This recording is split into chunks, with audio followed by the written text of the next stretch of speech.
लोकसभेला आपली पत्नी पराभूत झाल्यानं बारामतीकरांवर नाराज झालेल्या अजितदादांनी आपण या मतदारसंघातून विधानसभाही लढवणार नसल्याचं जाहीर केलं होतं।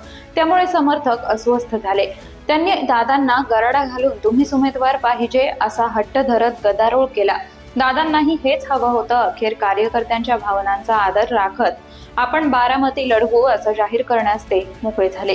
मात्र स्वतःचं मार्केटिंग करण्यासाठी व जनतेला अजूनही बारामतीत मीच हवा आहे हे दाखवून देण्यासाठी अजितदादांची ही एक खेळी होती, हे आता लपून राहिलेलं नाहीये।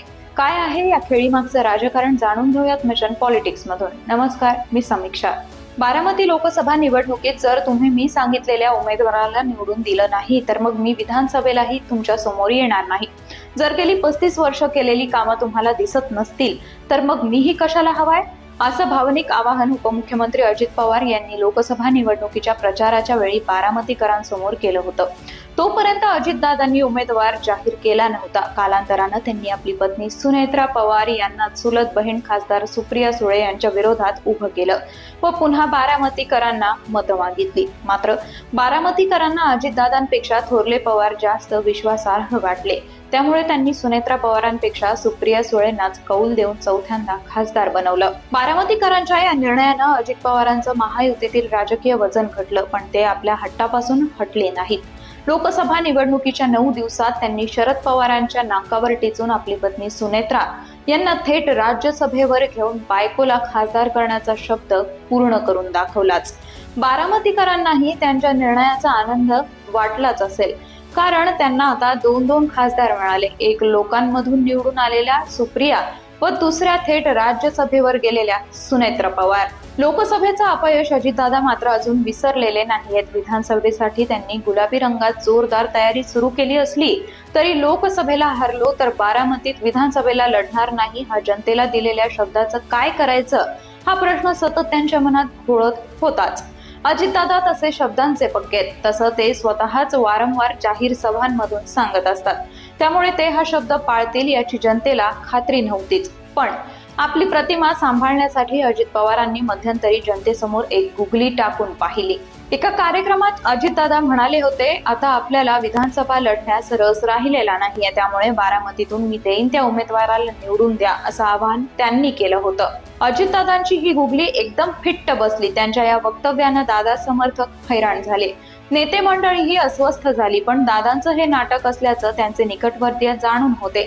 ज्या अजितदादांनी आतापर्यंत 7 वेळा निर्विवादपणे बारामती जिंकली, त्याच दादांकडे आता पक्षाची संपूर्ण जबाबदारी असताना हक्कानं निवडून येणारी जागा ते कसं काय सोडतील? आपल्या एका मुलाचा व पत्नीच्या पराभवाचा कटू अनुभव गाठीशी असताना ते आपल्या जागीत दुसऱ्या मुलाला बारामतीच्या मैदानात कसं काय उतरवतील, असे प्रश्न सामान्य जनतेला पडत होतेच। पण अजितदादांना आपण शब्दांचे किती पक्के आहोत हे सिद्ध करायचं होतं। लोकसभेला भावनिक आवाहन करताना ते आता बारामतीत विधानसभेला उभं राहणार नसल्याचं बोलून गेले होते। मग तो शब्द राखण्याचं नाटक करण्याची स्क्रिप्ट दादांनी विधानसभेपूर्वी लिहिली। दादांनी बारामती ऐवजी शिरूर, कर्जत, जामखेड या पर्यायी मतदारसंघाची चाचपणीही केली असल्याच्या वावड्या उठवण्यात आल्या आणि बारामतीत दादांचे धाकटे पुत्र जय पवार हे लढणार असल्याची हवा पसरवण्यात आली। त्यासाठी सोशल मीडियावर धाकट्या पवार पुत्राचे मार्केटिंगही जोरात सुरू झालं होतं।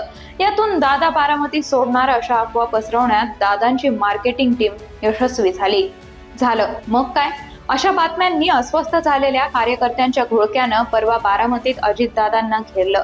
दादा, काहीही झालं तरी तुम्हीच बारामतीचे उमेदवार आहात, आत्ताच्या आत्ता उमेदवारी जाहीर करा अशा घोषणा सुरू झाल्या।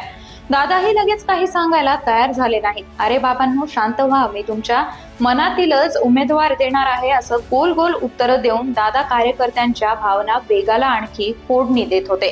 कार्यकर्ते काही ऐकायला तयार नव्हते। आताच तुम्ही तुमची उमेदवारी जाहीर करा अशी मागणी करत होते।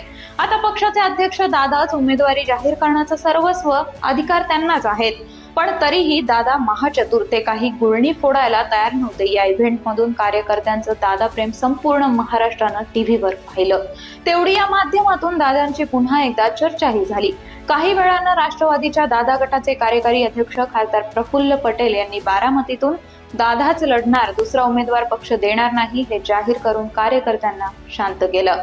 झालं कार्यकर्ते खुश झाले व परत गेले. दादांनाही फक्त आणि फक्त पक्षाच्या कार्यकर्त्यांच्या मागणीनुसार आपण बारामतीत उभं राहणार आहोत हे सांगण्याची संधी मिळाली.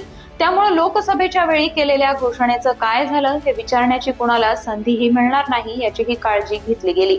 हे सारं दादांनी या नाट्यातून साध्य केलं असंच म्हणावं लागेल.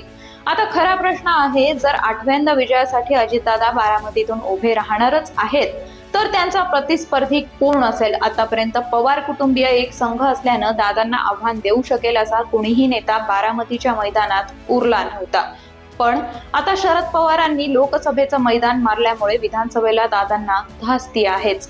अजितदादांचे पुतणे युगेंद्र श्रीनिवास पवार हे सध्या बारामतीत जनसंपर्क वाढवत आहेत. सूत्रांच्या मते शरद पवार युगेंद्रलाच काका अजितदादाच्या विरोधात उभं करण्याच्या तयारीत आहेत.